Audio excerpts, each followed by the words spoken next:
అందరికీ నమస్కారం. నేను మీ డాక్టర్ కిరణ్ నెహ్రూ, న్యూమరాలజిస్ట్ని. సో ఈరోజు మొబైల్ నంబర్స్ ఎలా ఉండాలి. సో మొబైల్ నంబరు మనం మామూలుగా వాడేటప్పుడు ఇంపార్టెన్స్ లేదు.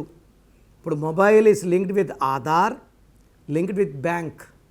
సో ఫోన్పే, గూగుల్ పేకి మొబైల్ నంబర్ చెప్తే డబ్బులు పడిపోతాయి. సో మొబైల్ నంబర్ బాగుంటే డబ్బు నిలబడుతుంది, మాటలు బాగుంటాయి, బిజినెస్లో గ్రోత్ ఉంటుంది. మొబైల్ నంబర్ బాగాలేకపోతే మాటకు మాట పెరుగుతుంది, కొట్లాట్లు వస్తాయి, డబ్బు ఖర్చు అయిపోతుంది, వ్యాపారంలో లాస్ వస్తుంది.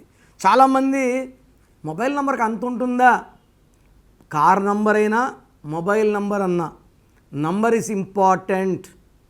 ఇప్పుడు మనం పెళ్ళి ఒక ముహూర్తంలో చేసుకుంటాం, టైం 9 o'clockకి. ఫర్ ఎగ్జాంపుల్ నేను 19th August చేసుకున్నా 2004లో. 19th August గుర్తుంటుంది, కానీ ముహూర్తం టైము ఏ సెకండ్లో తాలిగట్టాం అది గుర్తుండదు. 9:30కో 10కో 10:30కో చేసుకున్నాం అనుకోండి, డేట్ గుర్తుంటుంది. నాట్ సో ఇక్కడ date important. Mobile number is important. Mobile నంబర్లో 10 డిజిట్లు కూడినప్పుడు